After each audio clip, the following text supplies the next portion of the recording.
welcome to Gemstone Tarot. This is your weekend reading for the 1st and the 2nd of June 2019.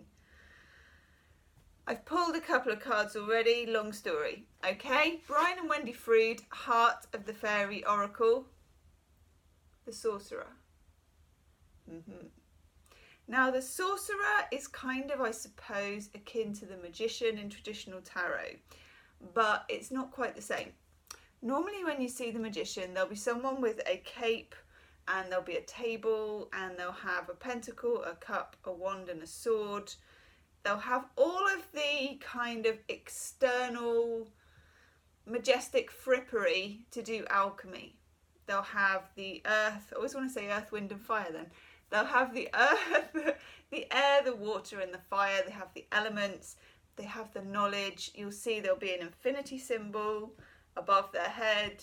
They've got the baton, the Bee Gees, Staying Alive. They are bringing something down to the table and showing it off to you. There's the Magician. The Sorcerer in Brian and Wendy Frood. And bear in mind as well, because some people do write to me and say, that's not what the card means. When you're a tarot reader, we read it differently. It changes. For me, the cards evolve. Of course they do, especially Brian and Wendy Frood's cards, because they just have that kind of organic thing about them. So the Sorcerer for me, after doing many readings and watching where he pops up, is someone who's kind of concealed in the woods. He's concealed in the tree, he's concealed along the path, and it's not like he pops up with a table and a cloth. I mean, look at him. He doesn't look like he wants to talk. Much less does he want to do a trick or a show. That's the thing. And it's a really difficult message to give to people. What normally happens if the Sorcerer comes up in a private reading is that he comes up in the overall umbrella of that reading. Each private reading is a little climate of its own. And he's part of the weather making, okay? So think of this as your reading for today. Here's the weather maker, okay? How you encounter him, whether it's wind, whether it's fire, whether it's whatever, that's your Sorcerer. You stumble upon it. A bit like when the student's ready, the teacher will appear in a funny hat from a log, okay? Three of Swords in reverse. Yeah, let's just get it out on the table now. So here we are. We're using the Mythic Tarot. Love, love, love the Mythic Tarot. Clytemnestra, Agamemnon's wife, has been having a bit of hooly-hooly with this guy. And while Agamemnon's out at war, they plot his demise. Kill him in the bath. I mean, it's low. But, of course, it's a Greek house tragedy. There's loads of other stories that lead up to it. Agamemnon is no saint in this scenario either. The more important thing is the Three of Swords triangulation. Okay?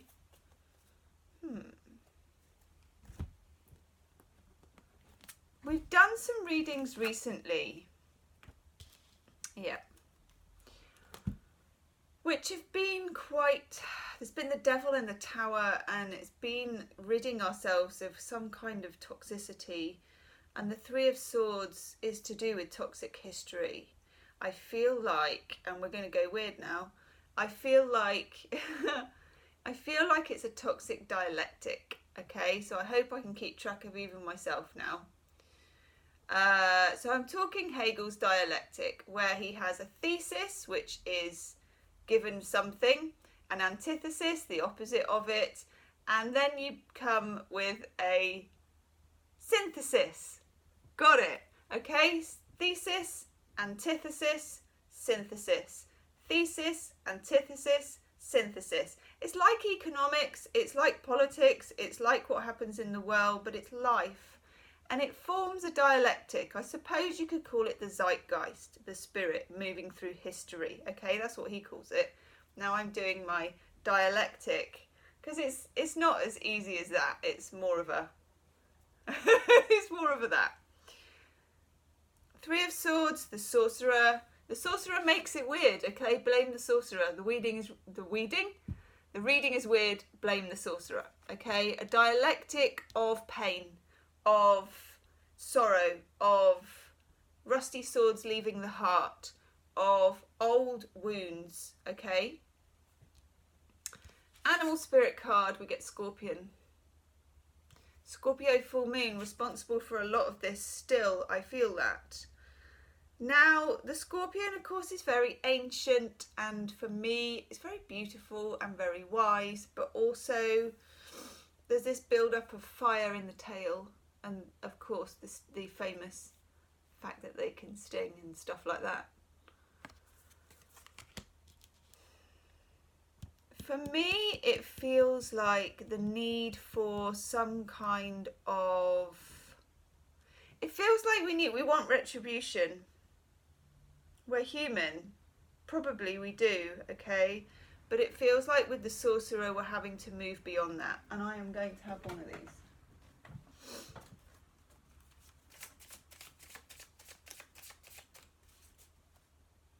No.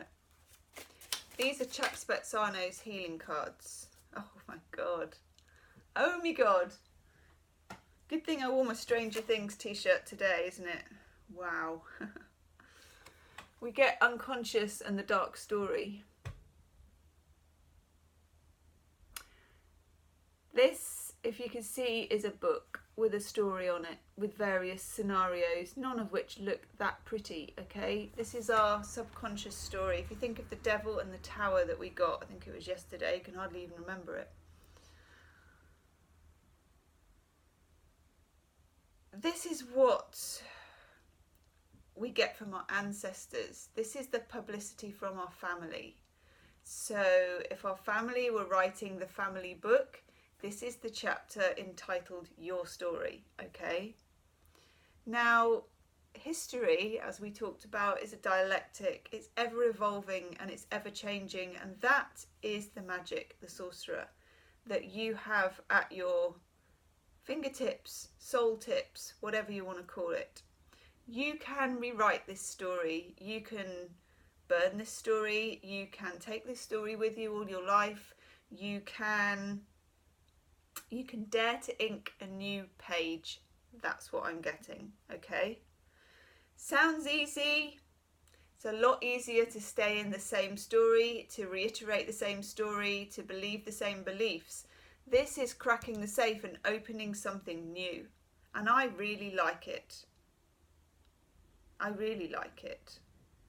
And some of that fire gets you there. Some of that fire is necessary. And I realise that this reading isn't very pat, you know, it's not very formulaic, it's not very this will happen, that will happen, but in just those 4 cards, I mean, they're actually, when I put my hand over them, they're emanating heat. Yeah, when I was doing the Mythic Tarot then, I just got a message, don't draw any more cards, so I'm not drawing any more of those.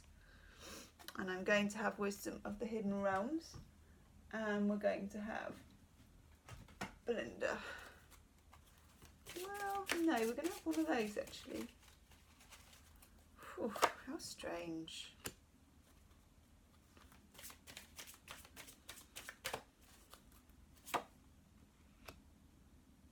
Oh my god. It's you.